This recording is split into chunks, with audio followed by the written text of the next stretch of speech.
Chapter 51. Siege. You are listening at novelfull.audio. Translator. Atlas Studios Editor. Atlas Studios. After saying that, Charlotte felt extremely aggrieved too. Which woman had never fantasized about marrying into a rich family, enjoying a privileged life of luxury, and being the subject of envy of everyone? Charlotte was just an ordinary girl too. So when she suddenly received the huge betrothal gifts from the Sawyers, she was so elated that she didn't even bother to find out what Ethan Sawyer's son looked like and what his personality was like. She had a sense of vanity too. And she was extremely pleased when she enjoyed the praises of her relatives and the looks of envy cast at her by the passers-by when she was driving in her luxurious and comfortable Lamborghini. She felt that a golden pie had fallen onto her lap and that her life was about to change drastically. But who would have thought that it was all just a misunderstanding? At the Intercontinental Hotel the other day, Ethan Sawyer denied the matter right in her face, making her feel incredibly ashamed and embarrassed. For the past few days, she had been extremely sad and aggrieved, but there was no one she could pour her feelings out to. When saying those words in front of Dominic, Charlotte burst into tears, unable to hold them back and contain her sadness any longer. Ethan Sawyer's son is already married. Hearing this, Dominic was surprised too. That's not right. The words, betrothal gifts, were clearly written on the list. They're betrothal gifts all right. Did Ethan Sawyer propose on behalf of his son? Or is Charlotte going to be? Dominic did not say the words, second wife, but everyone was clear about what he was implying. Charlotte didn't catch what he meant and only heard the words, betrothal gifts. It turned out that they were really betrothal gifts, but not for her. Instead, they were meant for Cheyenne from Lucas. Ironically, she even mocked Lucas and said that he would never be able to afford to give Cheyenne such expensive gifts. She even called him a loser and said that he ought to get out of the house. I was such a joke. Karen rubbed her hands rather awkwardly. Dominic, those betrothal gifts really weren't for Charlotte. It was all just a misunderstanding. Misunderstanding. Dominic Carter immediately lost his temper. He had already wasted several hours at their home and even got provoked, only to hear that it was all a misunderstanding and that Charlotte was not going to marry into the Sawyer family at all. He stood up, stared at them with a hostile gaze, and roared, "How could you make a mistake with such an important matter? Weren't you very proud and conceited when you bragged about it in front of me before? Ha!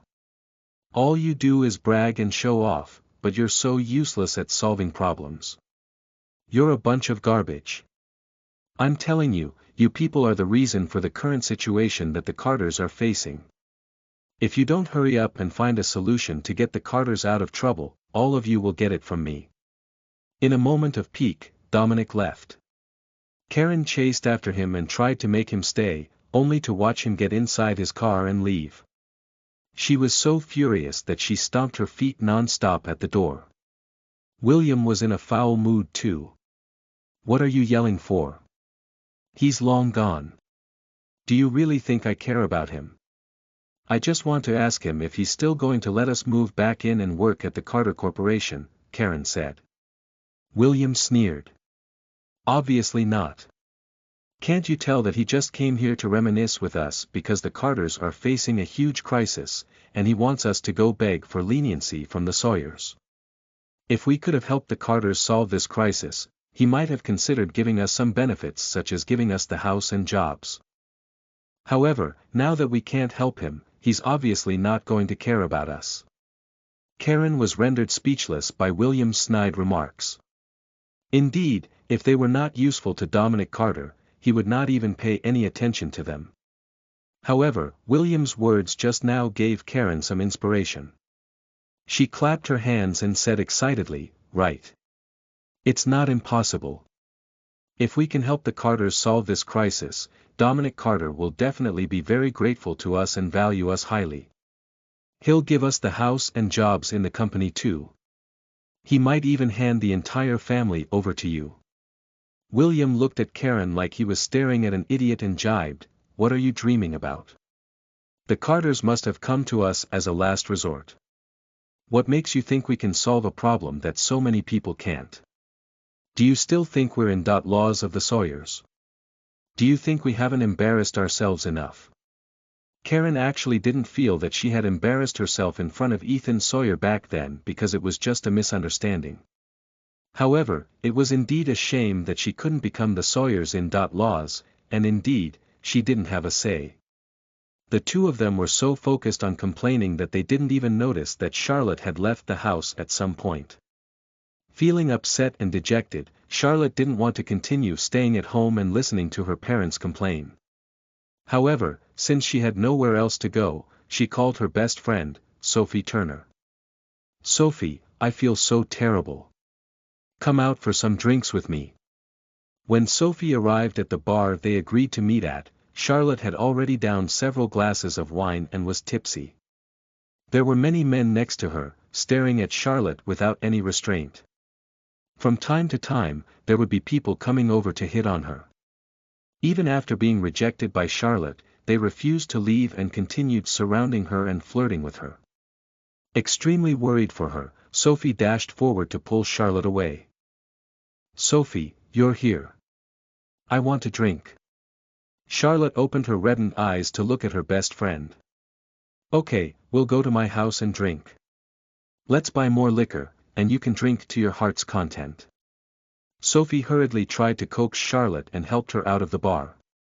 The duo were about to get into the car when a man suddenly rushed out from the side and stopped them at the entrance. "Charlotte. You must help me. Just go to the Sawyers and put in some good words for us. It's very simple. I know I've done wrong things before, and I hereby apologize to you. If you don't help, the Carters will be doomed, and Grandpa will kill me. Just help me out this time." Bryce exclaimed anxiously as he grabbed Charlotte's hand, his breath smelling like alcohol. After being berated and driven out by Dominic in the afternoon, Bryce had some drinks with a few friends. However, if he couldn't get Charlotte to agree to beg for mercy from the Sawyers, his grandfather wouldn't let him step foot back inside the house. Thus, he tracked down Charlotte and tried to stop her again. "Go away. I already told you, don't look for me for this matter." Charlotte opened her eyes and shot Bryce a look of disgust. "All of these people keep coming to me, but what's the point of that? I have nothing to do with the Sawyers." Bryce went forward and still wanted to say something, but Sophie hurriedly shoved Charlotte into the car, started the engine, and quickly drove away. Bryce stared at the car from behind with a menacing expression. "Since you've decided to be ruthless, then don't blame me." Chapter 52. Abduction. You are listening at novelfull.audio. Translator. Atlas Studios Editor. Atlas Studios. While driving, Sophie looked at Charlotte's reflection in the rearview mirror and asked worriedly when she saw how unwell Charlotte seemed, "Charlotte, did something happen?" Charlotte shook her head as teardrops rolled down her cheeks. She wiped her eyes and forced a crestfallen smile. "Nah, I'm just in low spirits today. I'll be fine after a while." Sophie felt that it would be inappropriate to ask further and decided to probe again when they returned home. She felt upset seeing how dejected her best friend was. While Sophie was driving on a secluded road, a Hummer suddenly sped over from the intersection ahead and collided into the passenger side of her car. Bang! With a loud collision, Sophie's car was forced to come to a halt as glass shattered all over the place. Charlotte passed out under the impact. Charlotte. Sophie was feeling dizzy as she anxiously tried to check on Charlotte's condition while picking up her phone to call the police. But at this moment, the doors of the Hummer that crashed into her car opened, and several burly men who didn't seem like decent people opened the passenger door beside Charlotte. "What are you doing?" Sophie yelled in horror, but a hand reached in through the window and smacked her on her neck, causing her to pass out immediately. Meanwhile, several people pulled Charlotte out of the car and carried her into the Hummer. Soon, the Hummer restarted and quickly disappeared in the darkness of the night. Amid the dark shadows in the distance, the dim flickering lights lit up a parked car and Bryce's face, making him look extremely terrifying. Charlotte Carter, you forced me into this. After you end up in the same state as your sister, I'll see how you can still be arrogant in front of me. The secluded street was empty, and the car, which had been destroyed beyond recognition due to the collision, remained stationary in a corner quietly. After a while, Sophie regained consciousness, and when she opened her eyes to see the ruined car, she finally recalled what had happened earlier. In a panic, she frantically looked around. The passenger seat was empty, the car door was open, and there were shards of glass scattered all over the ground. Charlotte was nowhere to be found. Charlotte. At this moment, Cheyenne had tucked Amelia in at home and was mulling over and over about the things that happened over the past few days. However, there was only silence in Charlotte's room. Cheyenne knocked on the door, but there was no sound inside. Charlotte, are you there? She knocked again and turned the knob to open the door, only to see that Charlotte's room was empty. She frowned. It's almost 11. Isn't she home yet? Karen was wearing her pajamas and munching on some snacks in the living room downstairs. Mom, where did Charlotte go? Is she not at home? Oh, she's not. Karen finally noticed that her youngest daughter was not at home, but she didn't take it too seriously. She simply said nonchalantly, she must have gone to her friends. Cheyenne was speechless and was about to call her sister to ask when her phone suddenly rang. When Cheyenne picked up the phone, she heard Sophie crying on the other end. Cheyenne, bad news. Cheyenne is in trouble. Cheyenne's face instantly paled. At this moment, Lucas was sitting in the back seat of a Jaguar sedan and listening to Jordan report some information that he had found from asking around lately. All of a sudden, his phone rang. It was a call from Cheyenne. When he saw that Cheyenne was actually taking the initiative to call him, his face could not help but look gentler as he answered. Cheyenne. Lucas, Charlotte has been kidnapped. What should we do? Do you have a way to save her? As soon as the call went through, he heard Cheyenne's flustered voice. Lucas's face grew stern immediately. Don't panic. Talk to me slowly. Where did she get kidnapped? Did anyone see? Under Lucas's calm asking, Cheyenne told him everything that Sophie had just told her, including, of course, Dominic's visit and the fact that Bryce had approached Charlotte twice but was rejected by her. After hearing her words, Lucas had a vague guess. He comforted, Cheyenne, don't be too anxious. Just stay at home and wait. Don't go anywhere. I'm going to search for Charlotte now. I'll definitely bring her home safely. After hanging up, Lucas said to Jordan, who was driving, with a cold and grave expression, turn around. We're going to the Carters. Hearing Lucas's icy cold voice, Jordan couldn't help but feel his heart palpitate. Yes, Lucas. In the Carters' main residence. Dominic was pacing back and forth in a room in frustration. Usually, he would have long begun resting. But now that the Carters were facing a crisis, he was overwrought and full of anxiety, so he wasn't the least bit sleepy at all. Seeing that it was already 11 p.m. and that there was only an hour to go before the deadline for the loan repayment, he felt incredibly flustered. However, he had already resorted to all solutions and tried to contact his old friends for help, but to no avail. Are the Carters going to be ruined just like that? No, I can't let that happen. While Dominic was thinking about how he could send some expensive gifts and have a chat with the director of the bank tomorrow, he heard loud banging, clattering, and some shrieks coming from downstairs. He immediately flew into a rage. He pulled open the door and yelled, "What's the commotion about?" However, when Dominic saw the situation downstairs, his eyes suddenly widened in horror. The tall and luxurious gate of the Carter residence had already been deformed from violent kicking, and there were pieces of tempered glass scattered all over the floor. There were also more than 10 people lying on the ground, all of whom were Carter family members and security officers. Only one person stood in the center of the hall, exuding a fearful aura. Who are you? Why did you suddenly barge into the Carter residence? Dominic's heart was thumping fast as he mustered the courage to ask. This person raised his head, revealing a familiar face. It's you. Dominic received a great fright, after which he flew into a rage. How dare Cheyenne Carter's loser husband barge into my home? Does he really think we're pushovers? Security. Hurry up and get this person out of here. Dominic hollered. Lucas remained unfazed. Jordan stayed outside. Many people had already passed out on the ground. Where's Bryce Carter? Get him to come out, Lucas said coldly. Dominic flew into a rage. Who are you to call my grandson's name directly, you good for nothing? Before he could finish his words, his vision blurred, and Lucas immediately vanished. In the blink of an eye, he already reached Dominic and was choking him. I don't have the patience to listen to your nonsense. Where is Bryce Carter? Chapter 53. Questioning to find her whereabouts. You are listening at novelfull.audio. Translator. Atlas Studios Editor. Atlas Studios. Lucas was so fast that he appeared at the top of the stairs in the blink of an eye and strangled Dominic Carter.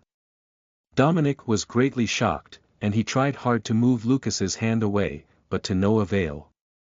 Why don't you? As soon as he started speaking, Lucas tightened his grip on his neck and interrupted him. Lucas coldly looked at Dominic's face that was gradually turning red. I'm going to make things clear first. If anything really happens to Charlotte, the Carters will die along with her. For the first time in his life, Dominic felt the threat of death. Facing the stern and grave-faced young man, he felt that his life was in danger. There was a trace of fear in Dominic's cloudy eyes. Lucas flicked his hand, and Dominic immediately slammed into the wall like a rag. Covering his throat with his hand, Dominic coughed hard several times before he could catch his breath. He looked at Lucas with his eyes full of resentment and fear. Lucas glanced at him, and Dominic immediately looked away in fright. I don't know where Bryce is. Call him and tell him to bring Charlotte back in one piece. If she's wounded, I'll kill him. How dare you? At the door, a woman glared at Lucas furiously. If a cheap person like you dares to touch Bryce, I'll kill you. Before she could finish her words, Jordan kicked her downstairs and sent her flying far away. She passed out on the spot without even uttering another word. How dare you be rude to Lucas? You've got a death wish. Jordan roared furiously. Lucas was the god in Jordan's heart, and he would never allow anyone to insult him. If Lucas hadn't instructed him not to kill anyone earlier, this woman would have died just now. Jordan's fierceness instantly subdued all those still wanting to resist, and they all looked at Lucas with fear in their eyes. Dominic looked at Lucas's expressionless face, swallowed a mouthful of saliva, and then took out his phone to call Bryce with shaky fingers. At this moment, Bryce was sitting in a club called Lux and smiling lewdly at a burly man with the unconscious Charlotte lying beside them on the couch. Mr. Douglas, my cousin is quite pretty, isn't she? Bryce asked with a subservient smile. The person addressed as Mr. Douglas stretched his fingers out and pinched Charlotte's face. Feeling the tenderness of her flesh, he nodded in satisfaction. She's indeed very beautiful. But kid, you're really ruthless, huh? You're willing to give your cousin away. It's all for you, Mr. Douglas. Besides, this girl is really recalcitrant, and I'm just teaching her a lesson, Bryce hurriedly said. If not for the fact that he and Charlotte were cousins in name, and it would be inappropriate if word were to get out, he would have bedded Charlotte right away instead of getting Mr. Douglas to do it.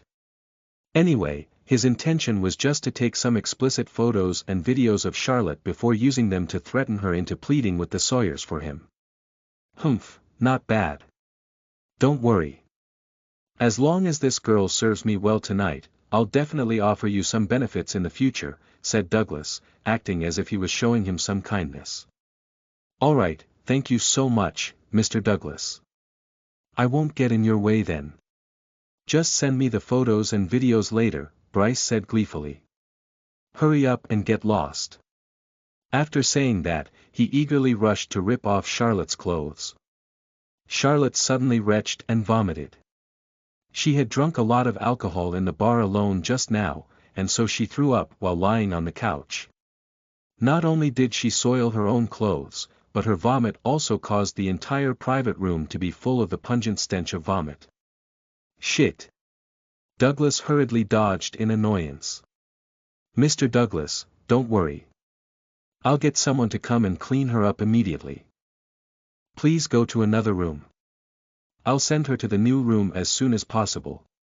Bryce hurriedly got 2 service attendants to come and take Charlotte away to clean her up. At this moment, he received a call from Dominic. Bryce, where are you? What exactly did you do to Charlotte? Hurry up and bring her back.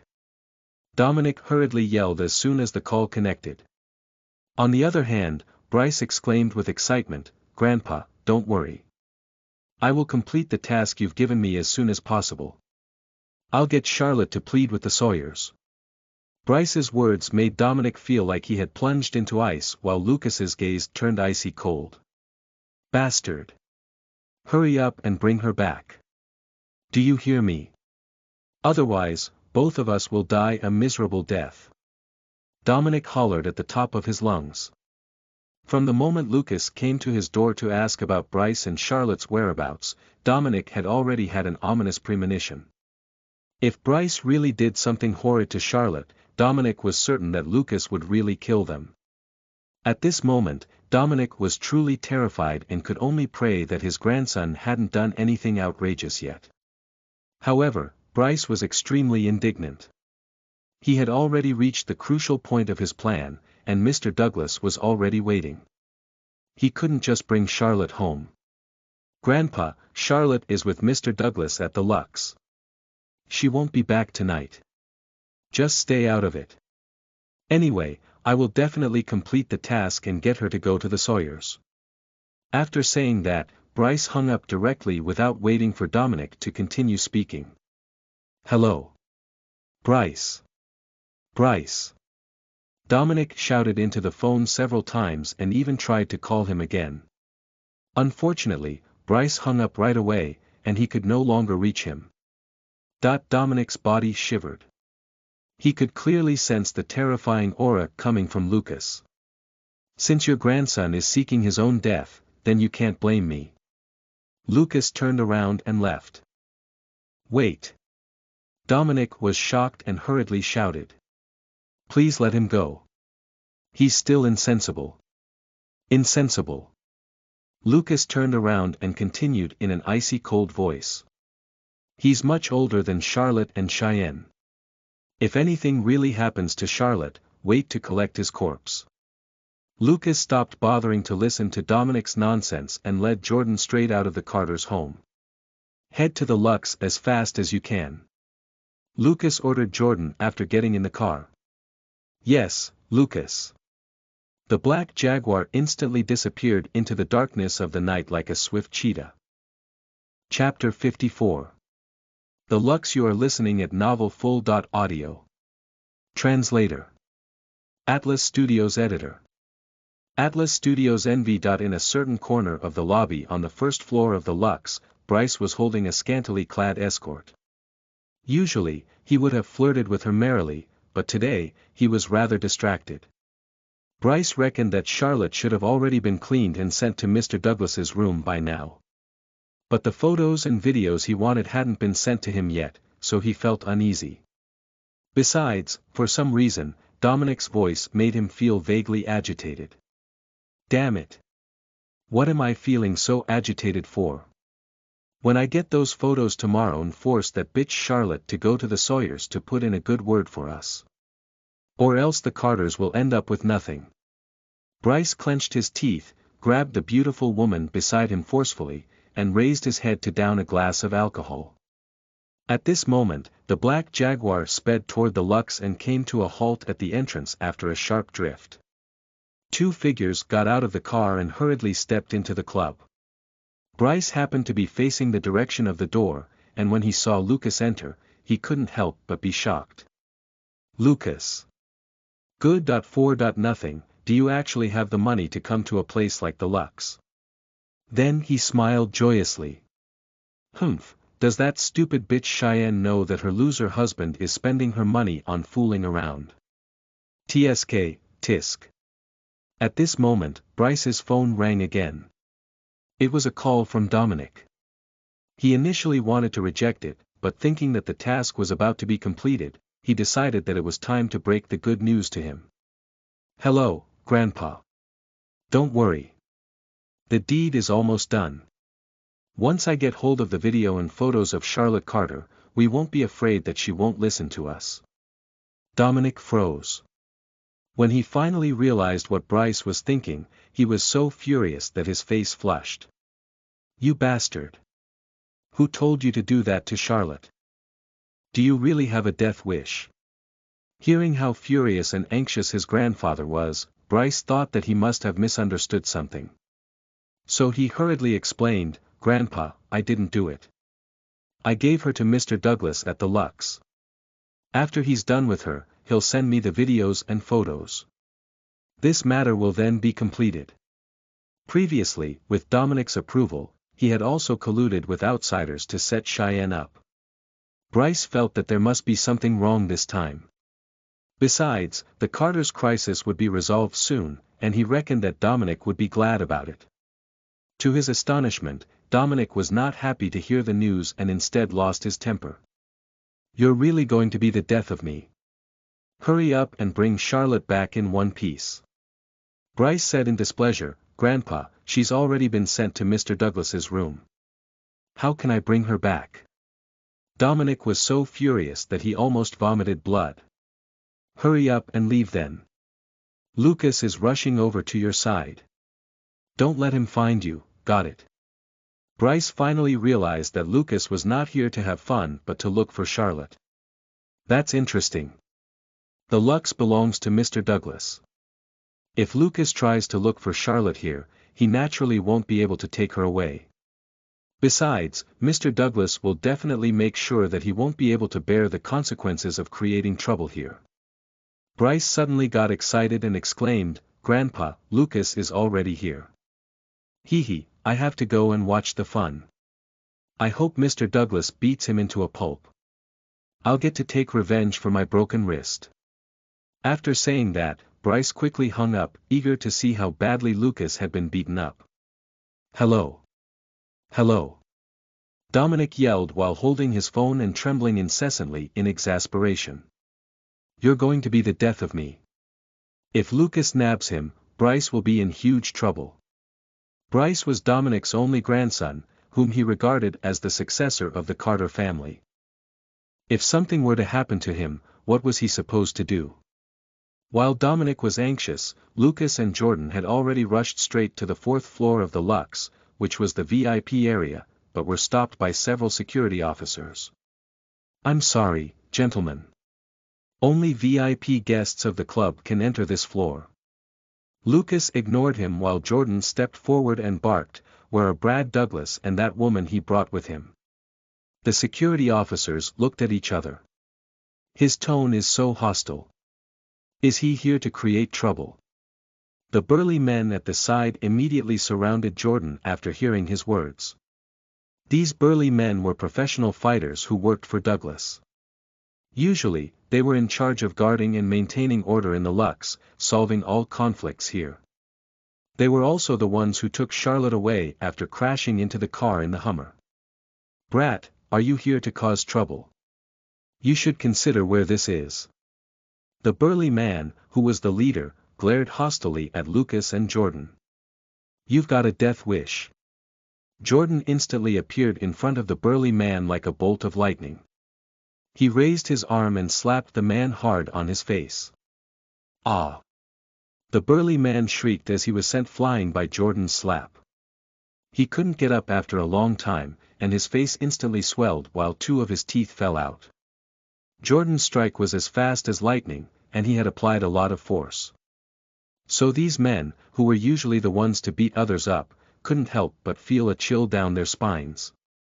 Don't you guys know that this club is the property of the Douglas family? The burly men asked sternly. Humph, we're looking for Brad Douglas. Where is he? Jordan questioned. Seeing that Lucas was losing his patience, Jordan decided not to give them any more chances. He clenched his fists with cracking sounds. They were both emitting an incomparably terrifying aura, making the burly men too scared to fight them. They simply stood in front of Lucas and Jordan and broke out into cold sweat. The Carter family was just a small family, and even Bryce, the scion, had to bow down and treat them with respect. The woman they abducted had gotten kicked out of her family too. How could there be such powerful people looking for her? As Lucas took a step forward, the burly men immediately felt oppressed, and their hearts began ricocheting violently. They no longer had the intention to resist. Mr. Douglas is in the room inside. So is that woman. The burly men hurriedly spilled the beans, fearing that the terrifying man in front of them would crush them into bits if they were slow. At this moment, in a luxurious room at the innermost part of the VIP floor, Charlotte was lying unconscious on a bed with a man beside her, staring at her with strong desire in his eyes. Chapter 55. Tell him to come here. You are listening at novelfull.audio. Translator. Atlas Studios Editor. Atlas Studios. The two attendants had already cleaned up the vomit on Charlotte's body and changed her into a translucent silk nightgown that accentuated her figure. At the side, Brad Douglas rubbed his hands and placed a camcorder on the table opposite the bed, with the camera facing Charlotte lying on the large bed. He then walked step by step toward her while admiring her curves under the nightgown. His breathing became heavier, and the desire in his eyes intensified. Unfortunately, Charlotte, who was still in a drowsy state and had her eyes tightly shut, was oblivious to the impending danger. Ha ha ha, beautiful babe, I'm coming. Douglas swallowed a mouthful of saliva and leaped toward Charlotte as soon as he ripped off his pants. At this moment, the door of the private room was kicked open with a loud bang, throwing the door off its hinges. Shocked, Douglas turned around and yelled ferociously, "Who is it?" The Lux was his turf, but someone actually kicked his door. This person is too insolent. In the corridor outside, the two rogues leading the way were even more frightened by Lucas's kick, so much so that their hair stood on end. Lucas managed to send the steel door flying with a single kick. If he were to kick them, they would die.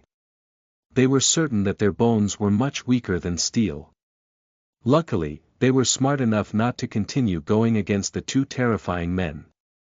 Lucas quickly glanced around the room and was relieved when he saw Charlotte lying on the bed in a nightgown and Douglas still wearing his briefs. Fortunately, he had arrived in time, and Charlotte hadn't been violated. "Kid, who do you think you are? How dare you come and ruin things for me? Are you tired of living?" Douglas barked while glaring at Lucas gloomily, wishing he could rip him apart. He was interrupted right before he was about to enjoy a night with the beautiful Charlotte, greatly displeasing him. In particular, Lucas was creating a huge mess and ruckus on his turf. It was clearly a slap to his face. "You should be thankful that you haven't touched her. Otherwise, you wouldn't be standing here right now," Lucas said indifferently. "Damn it. You arrogant bastard." Douglas raised his hand in fury and smacked a hidden button on the wall. In an instant, about 20 ferocious henchmen charged in with menacing auras. "Beat these two people. Leave them at their last breaths and then break one of their hands each before throwing them out." Seeing that his subordinates had come over, Douglas was extremely conceited. After ordering them, he sat on the couch at the side and began smoking a cigar leisurely. This was the only fate troublemakers would suffer after creating a ruckus here. "Humph, break our hands." Lucas glanced at the henchman and remained composed, not fazed at all. He snorted. "Since you like hands so much, all of you will stay. Jordan, break both their hands." "Yes, Lucas." Jordan exclaimed with excitement in his eyes. It had been a long time since he got to hit someone. Like a phantom, he instantly appeared beside one of the henchmen. Before they could see Jordan's movements clearly, the crisp sounds of bones being snapped rang out, followed by miserable cries from the henchman whose wrists had been crushed. Ah! My arms! The intense pain on his wrists caused the tall and burly henchman to kneel on the ground and break out into cold sweat immediately. Before the shock could appear on the others' faces, Jordan's figure reappeared beside another henchman like a bolt of lightning. No one could evade him at all. Ka. Cha. Ka. Ka. The crunching sound of bones being crushed one after another resounded in the room, and the henchmen began wailing one after another. Finally, someone was so terrified that he wanted to flee, but before he could run away, the terrifying hand of death that was like an iron clamp landed on his wrists and crushed his bones right away. Help! Ah! Their miserable cries rang out one after another. In an instant, the nearly 20 burly henchmen fell to their knees and began wailing while clutching their broken wrists. The cigar in Douglas's mouth had fallen to the ground, and he couldn't help but shiver, frightened by the scene before him. He no longer felt fearless and bold like he was earlier and was now as pale as a sheet. His lips trembled, and his legs had already turned into jelly. He could not even utter a word now because Jordan and Lucas were both staring at him coldly. All of a sudden, Douglas's phone on the table began ringing. Lucas took a glance at the caller ID and sneered when he saw the words, "Wastrel of the Carters." Bryce Carter. Yes. Douglas hurriedly nodded frantically. Answer the call. Douglas dared not defy Lucas's order and hurriedly reached his trembling finger out to painstakingly press the answer button. "Mr. Douglas, are you done?" Bryce asked. "Why don't you send me a few photos? In the future, you can toy with that woman however you like." Lucas snorted coldly. Bryce Carter really doesn't know any better.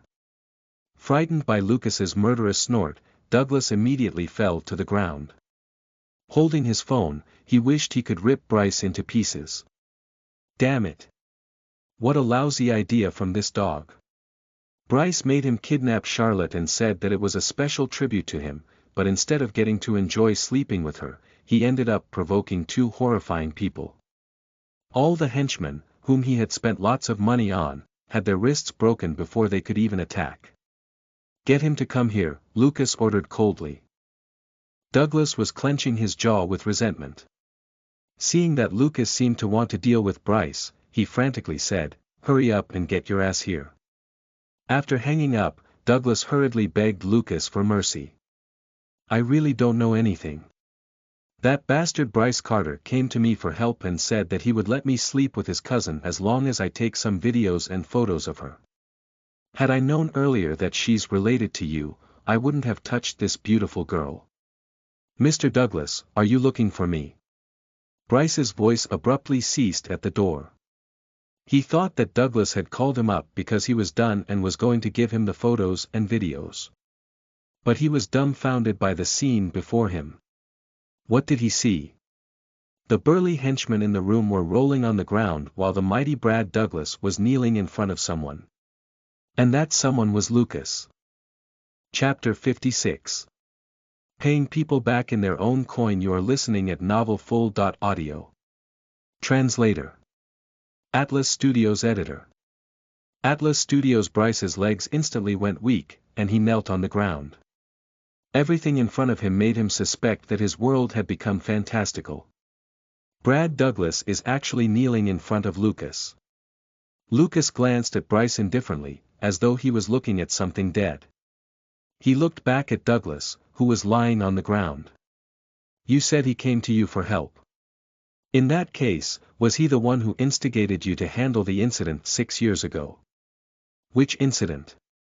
Douglas was a bit confused for a moment. Over the years, Bryce had approached him and asked him to do many sordid things. All of a sudden, he couldn't guess which one Lucas was referring to. "Cheyenne Carter, the Brilliance Corporation," Lucas reminded snappily. "Oh." As soon as he heard Cheyenne's name, Douglas instantly remembered and nodded frantically. "Yes, Bryce made me do it."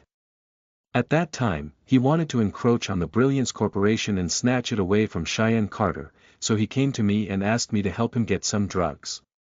Afterward, due to a freak combination of factors, Cheyenne got involved with a lowly chauffeur. Later on, Cheyenne became pregnant, and Bryce got us to go make trouble. That woman was so angry that she ended up going into premature labor, resulting in them taking over the Brilliance Corporation. Douglas was afraid of Lucas and almost immediately answered all the questions asked. Lucas's face got increasingly gloomy. At the end, he began glaring daggers while smashing his fists on the wall, causing a large cobweb-like crack to appear on the finely furnished wall with a pit the size of a basin in the middle. Douglas instantly fell silent, not daring to continue. Meanwhile, Bryce's fear intensified, and he almost got shocked into peeing his pants. Douglas was clearly terrified of Lucas too. Lucas and Jordan had clearly attacked the henchmen clutching their broken wrists in the room. In that case, what will happen to me? At the thought of how much he had been bullying Cheyenne over the past few days, the insults he had hurled at Lucas, the misdeeds he had done to Cheyenne back then, and how he had just tried to set up Charlotte. Bryce's heart immediately began ricocheting violently as cold sweat surged out of his body. He felt a warm and moist sensation in his lower body. At this moment, Bryce recalled everything that Dominic had said to him over the phone earlier. Lucas Gray has gone to look for you. Hurry up and leave. Don't let him find you. Now, he finally knew why Dominic gave him this warning. It was because Lucas was really too terrifying. At this moment, Bryce was full of regret. He regretted not listening to his grandfather's warning and not bringing Charlotte back home earlier. He even regretted digging his own grave by provoking and offending Lucas. Lucas, I know I did something wrong. Please let me off. Bryce pleaded spinelessly. Lucas glared at him coldly and sent him flying with a kick. He slammed against the door frame and immediately spat out a mouthful of blood. Then Lucas kicked Douglas until he wailed endlessly. Of course, this was the result of Lucas restraining his strength. Otherwise, both of them would have died long ago. Lucas obviously wouldn't let them die, but he didn't plan to let them off either. Humph, don't you guys like playing such tricks? Go ahead and have a taste of your own medicine then. Lucas turned his head to face Jordan. Carry them both to the room at the side and feed them their own drugs. Remember to record a video. Thinking about that image, Jordan couldn't help but shudder in disgust. However, in order to deal with such people, they had to pay them back in their own coin. Soon, Jordan enthusiastically carried both of them to the room next door, bringing with him the camera and the bottle of medicine. Before long, bizarre sounds of pain mixed with pleasure came from the room next door. The henchmen on the ground couldn't help but shiver when they heard the sounds. They didn't even dare to shriek in pain. This man is too terrifying. Soon, Jordan came out with the camera. Damn it. It was such an eyesore. I have to wash my eyes when I get back. Jordan exclaimed with a look of disgust. Lucas, what do we do with this? Put it on the internet with their names spelled out. Make sure their faces are in HD. Yes. Jordan put the camera away excitedly. The henchmen were frightened. Too ruthless. Not only did they film such a video and decide to put it on the internet, but they also wanted to make sure their faces were in HD and clearly seen. The two of them were going to be shamed thoroughly, and they would never have the cheek to face others again. Even their families would be disgraced by them. Lucas looked at the group of horrified henchmen and barked, "Get lost." The henchmen immediately stopped rolling around and wailing, as if their pressure had suddenly been released. They hurriedly got up and scrambled out of the room in panic, fearing that Lucas would change his mind if they were too slow. After everyone was gone, Lucas walked over to the bed. He frowned and draped a large bathrobe over Charlotte's translucent and revealing nightgown.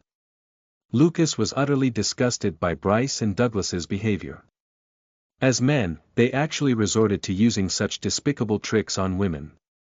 Not only did they ruin the women, they even recorded videos and photos to threaten them. They were worse than beasts. Back then, they successfully set up Cheyenne, but something went wrong in between, and Lucas was made to take responsibility for her. Otherwise, Cheyenne wouldn't have had her company taken away from her due to her premature labor. Instead, she would have had explicit photos taken and used against her. Her life would have been ruined. Charlotte ended up in such a setup today too.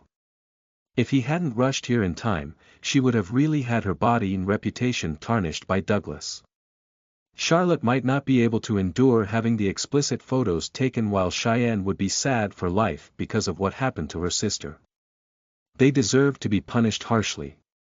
Taking a deep breath and forcing himself to suppress the anger within, Lucas bent over and pinched Charlotte's temples skillfully. This was a method he had learned in the military, which was very effective for awakening unconscious people.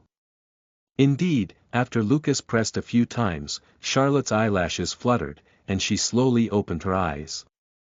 Charlotte clearly still hadn't gotten a clear idea of the situation yet. The moment before she passed out, she was still sitting in Sophie's car. Afterward, something seemed to have rammed into her.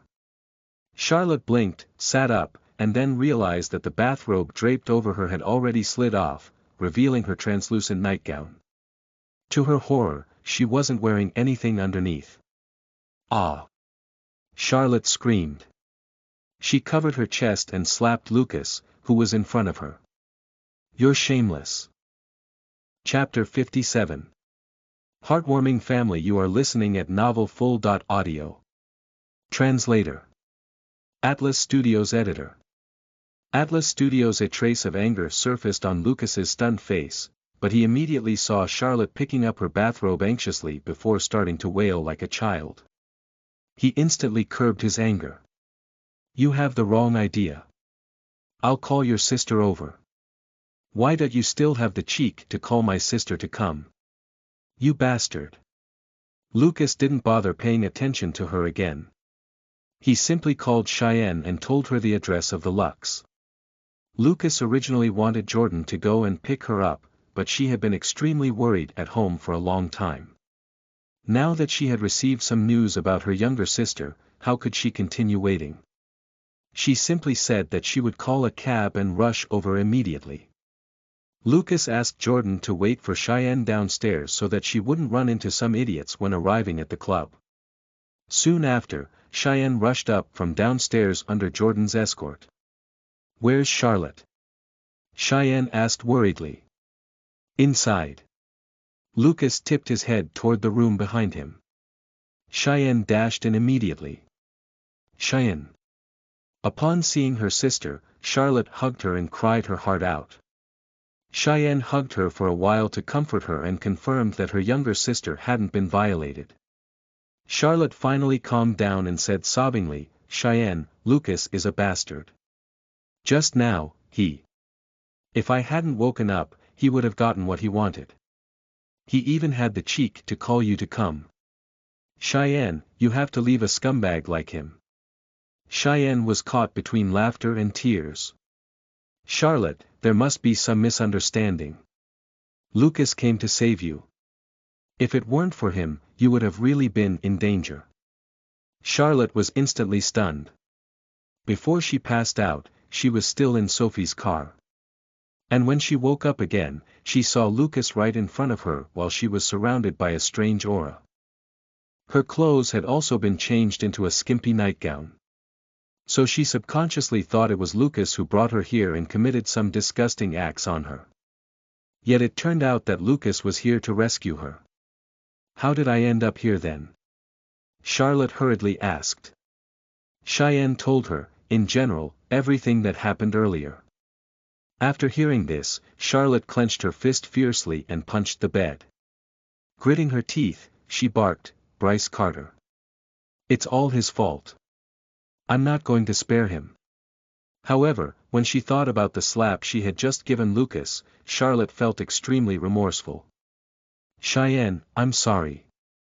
I misunderstood Lucas just now and slapped him." "Ah." Cheyenne was at a loss for words and merely coughed twice.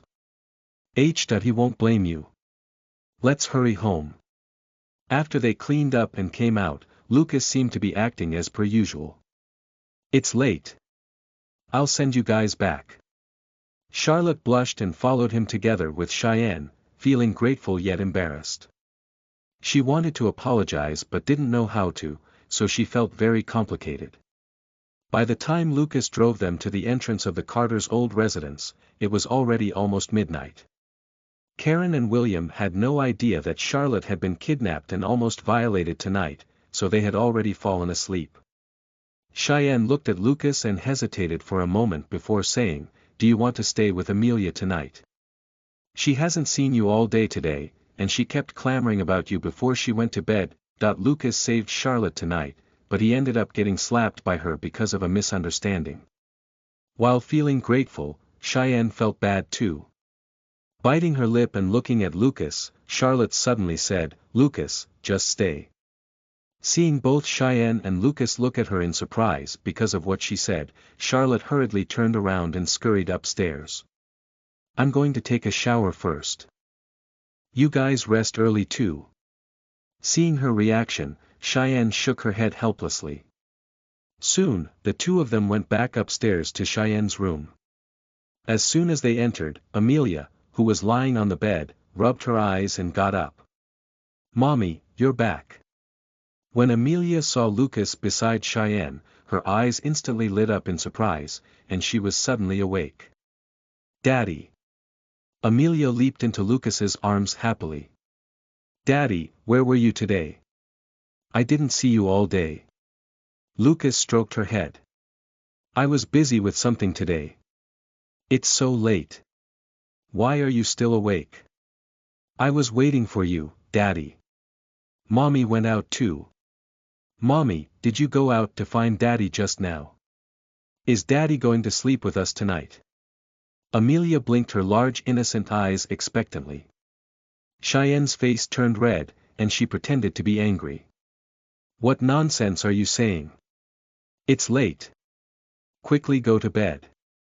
Amelia leaned closer to Cheyenne and touched her face seriously with a look of worry. "Mommy, your face is so warm. Are you sick again?" Cheyenne had been running a high fever a few days ago, which had given Amelia a fright. Hearing Amelia's words, Cheyenne felt even more embarrassed. Fortunately, Lucas carried Amelia away. Good children have to sleep at night. Otherwise, if you can't get out of bed tomorrow, you'll be late for kindergarten. Amelia put her arms around Lucas's neck and smiled. "It's Saturday tomorrow. I don't have to go to kindergarten."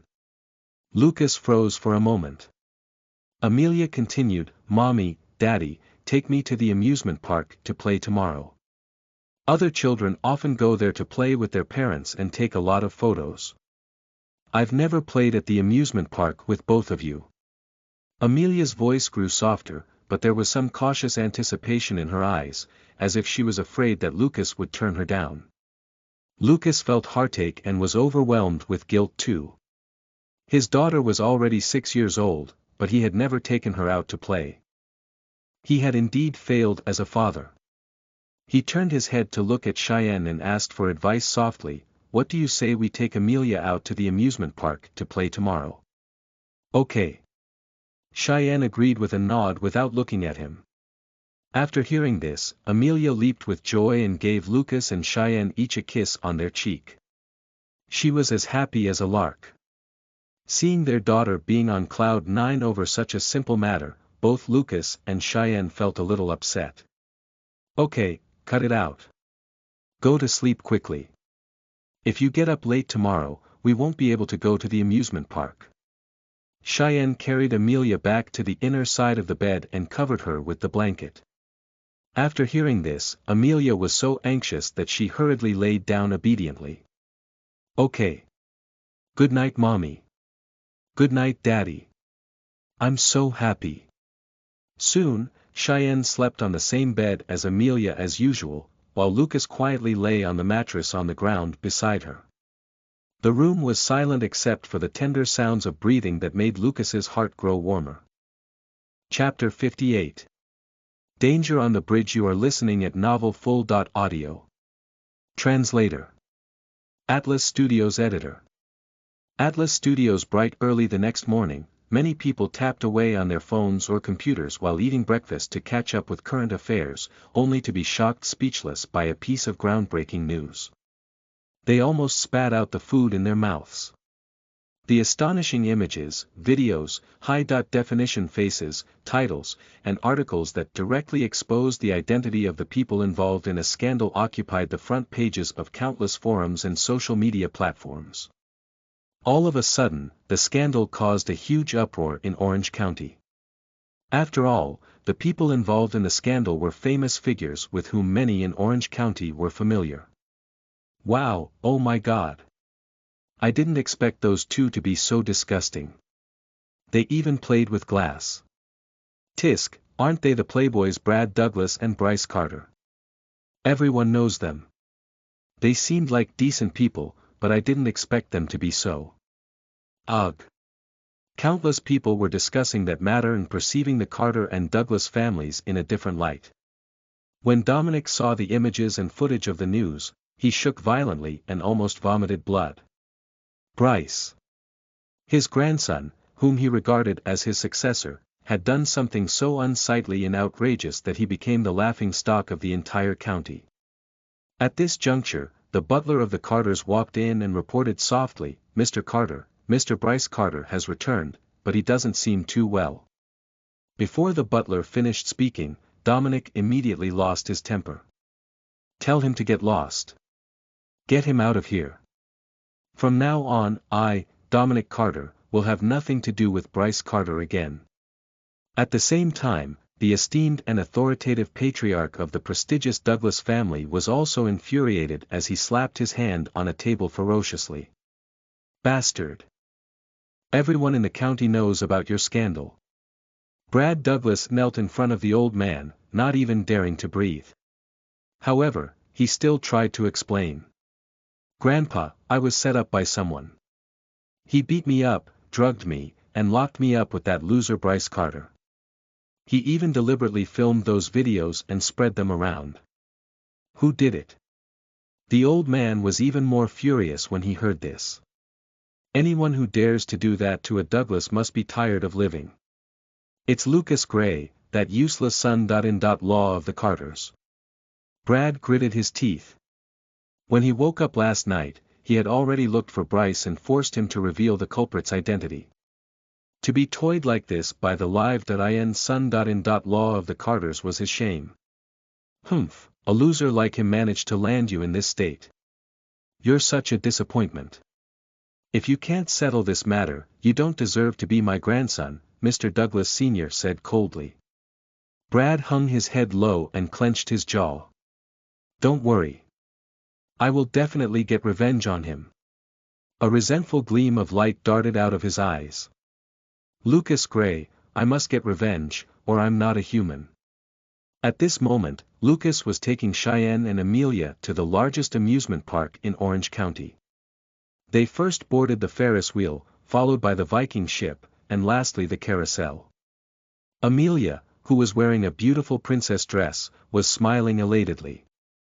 She finally went to the amusement park with her parents, just like other kids. Along the way, she had been holding Cheyenne's hand with her left hand and Lucas's hand with her right, with pure bliss written all over her face. All of a sudden, Amelia stopped and placed their hands together. "Daddy, Mommy, hold each other's hands." Upon his hand coming into contact with Cheyenne's small and tender hand, Lucas's heart skipped a beat while she felt helplessly embarrassed. She was about to retract her hand, but Amelia put their hands together tightly. "Jamie told me that if Mommy and Daddy hold hands like this, they will soon have a little baby. Daddy, Mommy, hurry up and give me another little brother or sister so that I won't be an only child." Cheyenne's face instantly turned red, and even her ears reddened. She quickly retracted her hand like she had been electrocuted. "Children shouldn't be spouting nonsense," Cheyenne chided Amelia. "Ha! Is that wrong? Then how do little brothers and sisters come?" Amelia asked, tilting her head in curiosity. Looking at her daughter's innocent and expectant little face, Cheyenne couldn't resist her at all. She glared at Lucas angrily. Dumbstruck, Lucas laughed, finding the angry Cheyenne from embarrassment just as adorable as Amelia. He couldn't bear to let Cheyenne continue being embarrassed, so he picked Amelia up in his arms and ran forward.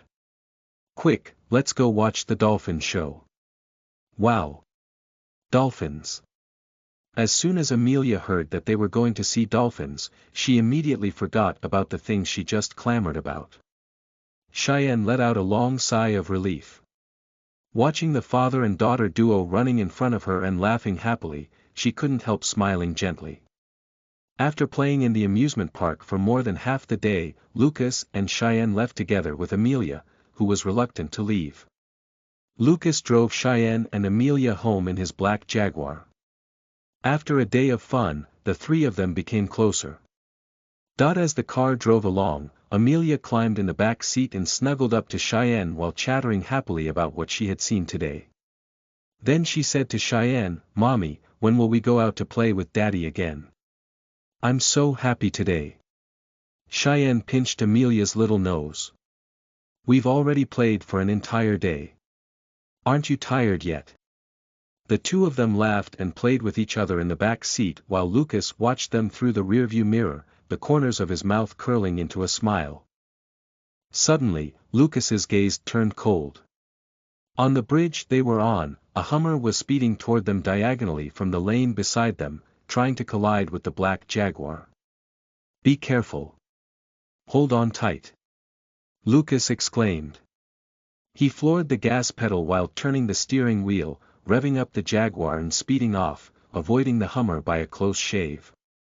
On the other hand, the Hummer couldn't brake in time because of its enormous momentum and thus crashed directly into the bridge railing and then into the river below. "Are you guys all right?" Lucas immediately turned around to check on Cheyenne and Amelia after pulling over to the side of the road. Scared soulless, Cheyenne hugged Amelia tightly and had turned as pale as a sheet from the fright. In contrast, Amelia hadn't realized the danger they were in just now and was simply shocked because she thought that Lucas had braked in an emergency. Luckily, both of them had their seat belts securely fastened and were not injured. With lingering fear, Cheyenne turned around, looked at the destroyed bridge railing, and asked softly, "What's the matter with that car?" Lucas shook his head, pretending to be thankful to have escaped the close shave with death. "No idea. Maybe the brakes broke. It was so close to hitting our car." Looking at the vast river worriedly, Cheyenne said, "I wonder how the driver is doing." They were on the bridge and couldn't see what was going on in the river below. "Someone over there has already called the police. The police and rescue teams should be arriving soon. We'd better go first, or the road will be closed later," Lucas said. Cheyenne nodded. She hugged her daughter tightly, feeling fortunate. Lucas restarted the car, but this time, his eyes were ice cold. Chapter 59. Creating a Ruckus. You are listening at novelfull.audio. Translator. Atlas Studios Editor. Atlas Studios. Lucas knew very well that this was definitely not an accident, but rather, someone had deliberately tried to crash into them to kill them. Given the size and speed of the Hummer just now, they would have either been pushed to the edge of the bridge or knocked over and dropped into the river below if Lucas hadn't reacted quickly and dodged early. If he were alone, he could still escape from the danger. But there were two vulnerable females in the car. They were also the two people he loved the most. They were his weakness, and no one was allowed to touch them. A figure dived silently into the river below the bridge and swam to the Hummer that was gradually sinking into the water. He then punched the window to break it and pulled the driver out. After swimming to the shallow waters hundreds of meters away, the figure finally dragged the driver, who was about to drown and suffocate, ashore. The figure was Jordan, Lucas's right-hand man. Jordan turned the driver's body face up and stepped on his stomach.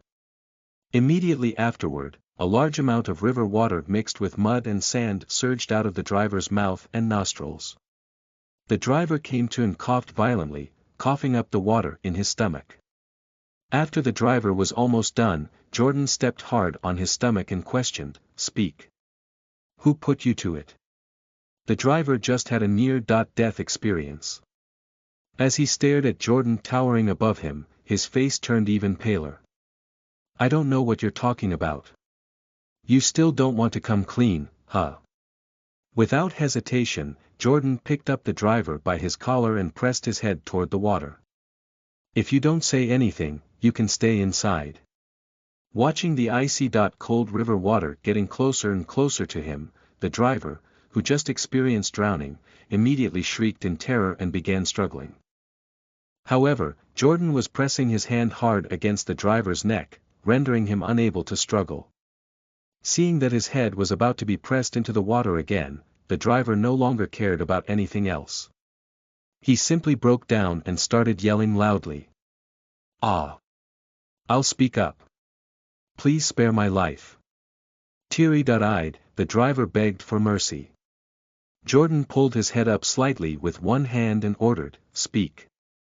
"It was Mr. D. Douglas. Brad Douglas was the one who instructed me to hit that car. Lucas sent Cheyenne and Amelia back home and watched the two of them enter the house, but he didn't stay behind." Lucas. Just as Lucas was about to drive away, Cheyenne suddenly called out to stop him. "Do you have something to do now?" Cheyenne asked hesitantly. Lucas nodded. "Yes, I have some trivial matters to handle." "You were the one who did those things to the Carters recently, right?" Cheyenne asked, her jaws clenched. Since Cheyenne asked, Lucas did not intend to hide it from her. He nodded. "Yes, but they deserve it." Cheyenne hesitated for a while but nevertheless said, "Can you let them off? They must have learned their lesson from what happened lately." It was not that Cheyenne was being a saint, but rather, she had grown up with the Carters after all, and those people used to be her relatives. She still cared about their kinship and didn't want to take things too far. Lucas looked at Cheyenne affectionately and nodded. "Okay." When Lucas was driving in halfway into his journey, Jordan called. "Lucas, the culprit is really that bastard Brad Douglas." "Humph, as expected." Lucas snorted coldly. He stepped on the gas pedal and sped to the Lux maniacally.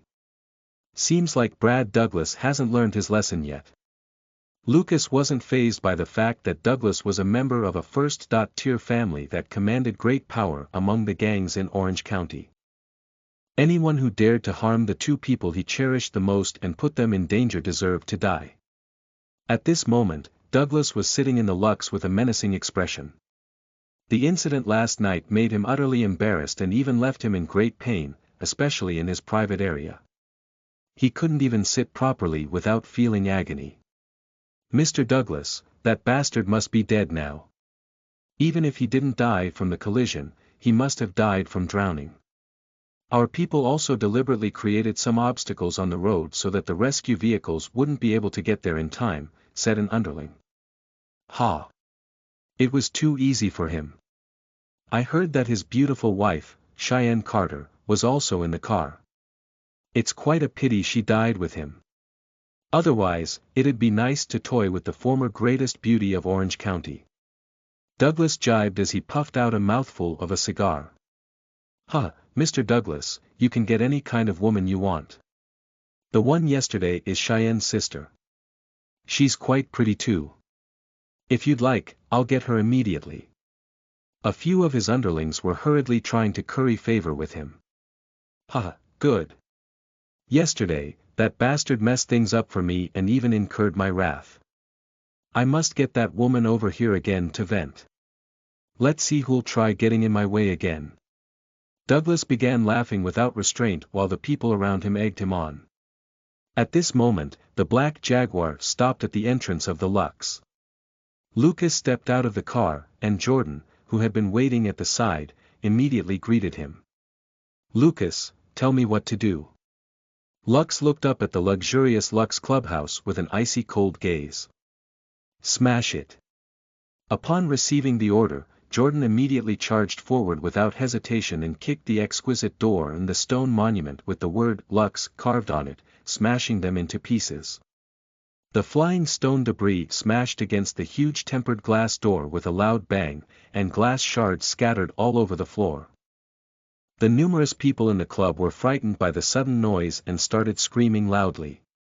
Several security officers and henchmen immediately came over. "Who are you people? How dare you make trouble at the club? Get lost!" All they received in response was a series of sounds of things breaking. Jordan broke a stool leg in his hand and smashed everything in sight. He smashed the opulent bar counter. He smashed the wine cabinet full of famous and expensive alcohol. He smashed the dazzling chandelier. He smashed the tables, windows, chairs, and other furniture. Everyone in the club frantically scurried out shrieking, "Damn it! These two are here to cause trouble. Just beat them to death," a henchman as burly as a tower immediately hollered. More than 10 of his subordinates rushed over from all directions. Lucas snorted coldly. Brad Douglas's 20-odd henchmen got their wrists broken yesterday and definitely can't make it to work today. He probably hired these backup goons from somewhere. They really don't know any better. Jordan charged forward and shuttled through the people as quick as a phantom. In less than a moment, 10-odd people had their wrists snapped just like those yesterday. One of the henchmen scrambled into the private room where Douglas was and exclaimed in a fluster, "Bad news, Mr. Douglas. The two people from yesterday are here again." Chapter 60. Paying the price. You are listening at novelfull.audio. Translator. Atlas Studios Editor. Atlas Studios. Hearing his underlings report, Douglas immediately stood up and asked with a glowering expression, "What did you say? Are you sure it's those two from yesterday?" The underling nodded profusely in horror. "Yes, it's those two from yesterday. I wouldn't recognize them wrongly. They're currently smashing the things in the main hall of the first floor, and the guests are terrified." Douglas kicked the coffee table furiously, but he accidentally touched his hidden injury, making him fly into a rage. "Didn't you say that Lucas Gray was knocked off the bridge? Why is he still alive? The one who came to report the matter earlier didn't seem too well," and cold sweat broke out on his forehead. "He indeed fell into the river. We saw from afar that he fell off the bridge and plunged into the river. The rescue teams rushed over, but they were stopped." Bam! Douglas slapped the underling hard on the face. "Bullshit. If he really plunged into the river and drowned to death, are the ones here creating trouble ghosts? You trash." Douglas was just celebrating the fact that he had killed Lucas and took revenge. But now, they were here slapping him in his face. "Let's go. Gather everyone and go down with me. I refuse to believe he can defeat us," Douglas exclaimed as he hurried downstairs with a furious and menacing expression. At this moment, the people in the hall below were all badly bashed up by Jordan, and broken glass, wine bottles, ceiling lights, and shattered debris of furniture covered the ground. The initially luxurious hall was smashed and ended up looking like a garbage dump. Today, Douglas had just hired more than 10 henchmen, but they were all currently rolling in pain on the ground with broken wrists. Seeing this, Douglas was overwhelmed with exasperation. Those bastards. Damn it. Beat them. Hearing Douglas's order, his underlings behind, who were all holding steel rods and weapons, immediately charged forward. "Humph, you must have a death wish." Before Lucas said anything, Jordan picked up a chair and rushed over. His movements were far quicker than Douglas's underlings. Before the underlings' weapons could hit him, the leg of Jordan's chair had already slammed onto their wrists and thighs. Bang! Ah! Wah! With Jordan's fast and accurate hits, the dozen or so people who rushed up all shrieked in pain miserably as they dropped their weapons and started rolling on the ground, clutching their wrists and thighs and wailing loudly. Seeing this, Douglas became terrified and furious. The 10-odd people holding weapons actually failed to even harm Lucas in the slightest. Instead, They were beaten up by the other party. Stop. Lucas, what exactly are you trying to do? Douglas gritted his teeth and glared at Lucas while the fear and horror in his heart surged again like yesterday. What do I want to do? Aren't you aware of what you got someone to do today? Lucas looked at Douglas with an icy cold glare. On that bridge today, his wife and daughter had had a close shave with death. How could Lucas let Douglas off easily? Douglas suddenly choked. He had sent someone to run over Lucas and his wife and daughter with a car, but his plan failed, and Lucas was now at his door and seeking revenge. This was totally out of his expectations. Facing Lucas's icy cold eyes, Douglas subconsciously took a few steps back. There must be some misunderstanding somewhere. Actually, there's no unresolvable feud between us. Why don't we sit down and have a good talk? What do you think? Despite saying that, Douglas didn't really plan to bury the hatchet. He would never forget the shame Lucas had brought him last night. He would never spare Lucas. When they sat down to chat, he would have someone spike Lucas's drink and then get his subordinates to make him have a taste of his own medicine. Once he was done taking revenge, he would make him vanish forever. Lucas sneered and glanced at Douglas in disdain, as if he had seen through his thoughts. Have a good talk. Who are you to do that with me? Lucas gripped the wine bottle on the table next to him and fiercely smashed it on Douglas's head. Smack. With a crisp sound, the bottle shattered and cut open Douglas's head. Crimson blood began gushing out from the top of his head. After being stunned for a while, Douglas touched his bloodied head and glowered at Lucas furiously. You! How dare you! Humph, you'd better remember this. If you dare to provoke me and the people I care about again, I'll definitely make your life a living hell. Lucas kicked Douglas in his knees, twisting his legs into a warped angle, and made him tumble out far, far away. Without being able to utter a single word, Douglas passed out. Everyone in the room was scared into silence, not daring to breathe a single word as they watched Lucas and Jordan leave. Too terrifying.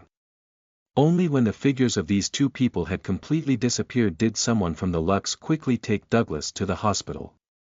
Soon, Brad Douglas's father, Gordon Douglas, hurried to the hospital. When he saw his son, whose head was wrapped in bandages and legs were covered with casts, Gordon Douglas was infuriated. In Orange County, no one had ever disrespected the Douglas family or had the guts to beat his son so badly. Find him. Get someone to find him. I must take revenge and kill him. At this moment, Lucas was already on his way back to the lakeside villa with Jordan. He was covered in blood just now, so he didn't want to go back to the Carters, lest Cheyenne and Amelia saw the state he was in. Thinking about Cheyenne's request for him to let the Carters off today, Lucas called Flynn Davis and gave him some instructions. After taking a shower, Lucas stood by the railing on a balcony and looked at the sparkling lake outside with a bitter smile. Previously, he proposed to Cheyenne at the Intercontinental Hotel but was turned down by her. Later on, he revealed his identity to her and wanted to return the Brilliance Corporation to her. Unfortunately, Cheyenne refused to accept it. Cheyenne had always had a strong backbone and wasn't willing to accept favors for nothing. She merely said that she would go to the Brilliance Corporation, but she hoped to work her way up to her former position from the bottom. Cheyenne was determined, so Lucas had no choice but to give in. This was how kind-hearted, intelligent, and independent the woman he loved was. The following morning, Dominic Carter, who had stayed up all night, suddenly received an excellent piece of news. The Brilliance Corporation, which the Stardust Corporation had snatched away, suddenly gave the Carters an offer to become the guarantor of their debts and even decided to sign a cooperative contract with them.